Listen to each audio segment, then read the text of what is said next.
what I find curious, and many people see Eugene Onegin, Tchaikovsky's Eugene Onegin, as more Tatyana than Eugene Onegin because she has a pretty major part. But I think what is really interesting, at least to me, well, number one, there is no Tatyana without Onegin. Onegin is this monumental character that affects people's lives around him in a very profound and irreversible way. And what is happening here, number one, Tchaikovsky, for any of his operas, just needed a real deep connection with his characters. They had to be real people. They had to be feeling and struggling and suffering and loving and all those things that he connected very deeply with. Otherwise, he couldn't write the music. He really needed to understand that part.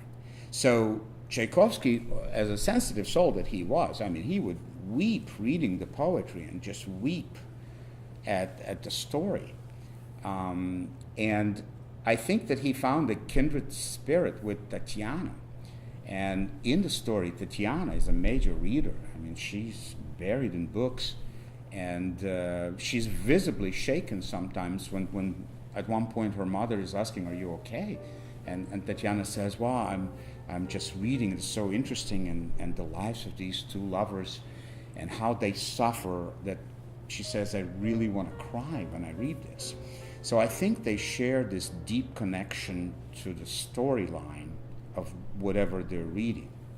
And I think at this point, it's a pivotal point. I think that Tchaikovsky offers absolutely the same story. It's 100% Pushkin. Nothing's really changed. But through a different vantage point, from a vantage point through Tatyana's eyes.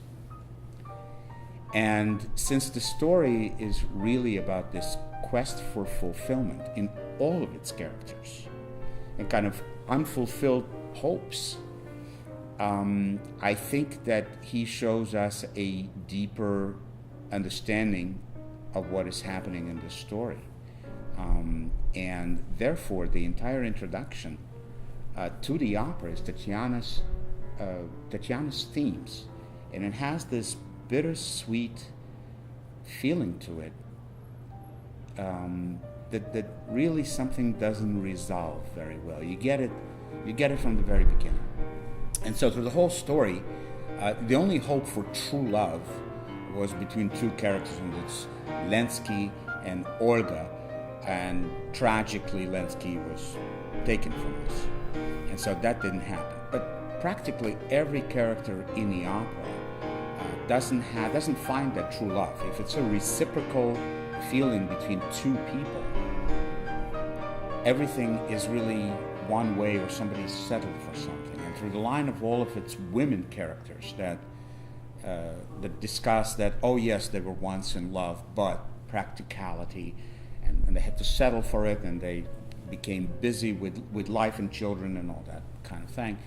And through the end of the opera with Gremin, who is a much older man who marries Tatyana, well, he maybe is happy, but I don't think she is feeling the same way. I mean, she's in high society and is happy that way, but not a true love that she imagined when she was a teenager.